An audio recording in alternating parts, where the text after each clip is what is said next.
アンニョンパクンです。お二人をこっちに連れてきました。で、今回聞いていきたいのは、日韓相談所運営されていますが、お二人の結婚生活はどうだったのみたいな話を、聞いてみていきたいと思います。で、質問5つあって、それ1つずつ聞いていきます。それでよろしくお願いします。じゃあまず入る前に、リエさん、軽く自己紹介お願いしてもいいですか？はじめまして、伊藤理恵です。私は今、代表の仕事を一緒に手伝っているという仕事もしながら、自分の仕事もあって、毎日忙しく働いています。ありがとうございます。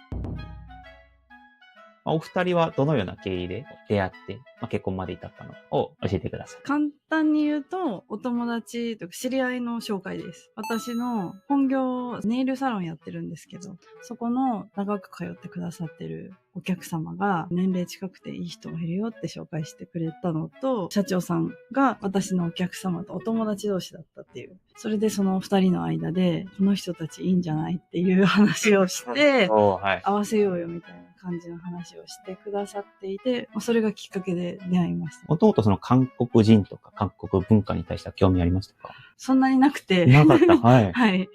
たまたま紹介してくださるって言った方が韓国人だったので、そこからだんだん韓国の文化を知っていくようにはなりましたね。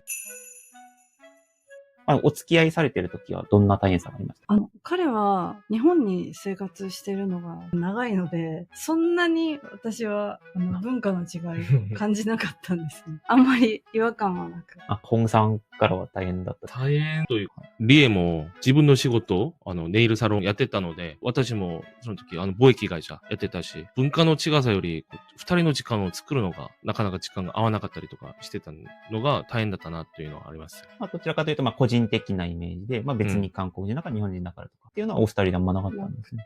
そうですね。やっぱ情熱的な韓国人の国民性で、忙しい中でも仕事終わった夜とかに1時間2時間とかでも時間作って一緒にご飯だけ食べるみたいなのがありました。ご飯食べて帰る、ご飯食べて帰るみたいな。ありがとうございます。次の質問がですね、今までの恋愛結婚を振り返って、良かった点をお聞きしたいんですけども。韓国だからこそなのか、個人のホンデイさんという人だからなのか、ちょっとわからないんですけど、どんなことがあっても、しっかり向き合ってくれるところがあります。喧嘩になったとしても、ちゃんととことん話し合ってくれるというか。ストレート的な感じなんですか？ストレート。言い方もストレートですし、逃げたり、沈黙、もう黙り込んでしまったりとか、そういうことはせずに、ちゃんと、お互い納得するまで話し合ってくれるっていうところが、すごいなと思います。僕も韓国人は傾向的にはストレートに言って、喧嘩を逆にもやっちゃって終わらせるみたいなイメージはあります。日本人の場合だと、男性も女性もなんですけど、あまり大きくトラブルにしたくないので、黙ってしまうか、逃げてしまう。で、なんとかこの場を収めて穏便に済ませる。そういう感じで、穏やかに過ごそうっていう雰囲気があるんです。ただ、彼の場合はずっと話してくれるっていう。リエさんはそういったことが恋愛として良かったっていう。良かったです。はい。逆に、ホンさんはどうですか？まず、良かった点は、今、仕事、二人で一緒にしてるんだけど、仕事を二人で作り上げてるというところが、心強いです。悪かった点は、あまりにも、二人で仕事を24時間ずっと一緒にいるので、喧嘩するしかないですよ。それは、喧嘩しないって言ったら嘘です。もう喧嘩するしかなくて、先ほど言ったように、そういう時は、二人でちゃんと話してて、解決点を見つけてから、またやり直して、仲直りして、もう仕事一緒にするしかないんで。喧嘩なのか、会議なのか、仕事に対する意見の違いとかでぶつかります。日韓の結婚相談所だからこそ起こるトラブルとか喧嘩はありますか？私はこういう風に進めた方がうまくいくと。いや、違う。韓国人の男性はこういうだ。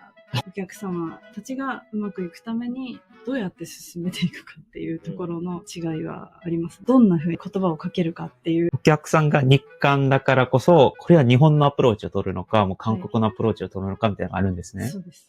ありがとうございます。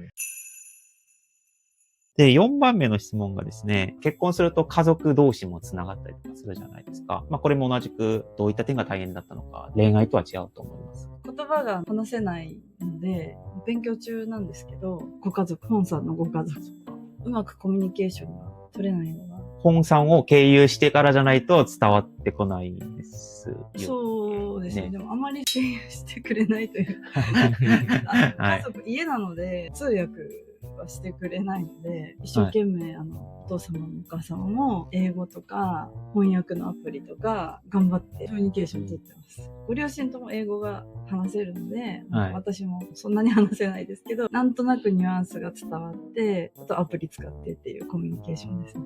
そこが難しいところ。100% お互い話したいことは話せてないよ。なんかどういった場面で全部話せたらよかったのにみたいな。優しくしてくれて、感謝の気持ちを伝えたい時に、多分もうかぶさはみ出していけないので、私が思っている本当、なんかこれも嬉しかった、これも嬉しかった、ありがとうって言いたいけど、全部は伝えられないっていう悔しい気持ちはあります。なんか家族で対立とかトラブルっていうのも全然なかった。トラブルはないですね。リエさんのご家族の方で韓国人と結婚しますって言った時になんかどういった反応でしたか？本当の最初は、文化も違うし、国も違う、育ってきた環境も違うので、うまくいかないんじゃないかっていう反対の言葉はあったんですけど、結局誰と結婚しても、日本人と結婚しても、いや、そうですよ。した環境ははい誰でも違うので、兄弟ではないし、はい。誰でも同じですよっていう話をして、今はすごい応援してくれてますね。テレビとか出演したものを見てくれたりとかして。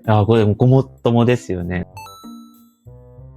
で、最後5つの質問ですが、リエさんの観点で、日本の方々に、韓国人との恋愛や結婚に対してアドバイスするとしたら、どういった点がありますか？アドバイスするとしたら、日本では強くあって、韓国人男性って優しいでしょってどこ行っても言われて、優しいんですけど、情熱的。ただ、ドラマのような扱いをしてくれる方っていうのは、おそらくごく一部で、いないんじゃないかなと思います。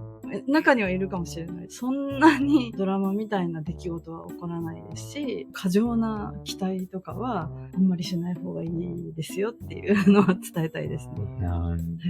やはり日韓夫婦って注目を集めてるからこそ、誤解だったりとか偏見を持つ場合もあるっていう。そうですね。過剰な期待をせず、普通に一人の人として、別に韓国人とか日本人とか関係なく人としてどんな人かなって思って、韓国人だからっていう理由で、好きみたいに なったりせずに、ちゃんと人としてっていうところを見て、付き合っていただければなと思います。はい。ありがとうございます。こうやって日韓関連のお仕事されてる方の話聞いてると、結局人に集まるような気がしていて、1対1でどうなのみたいな話が大事になるかなと思いました。はい。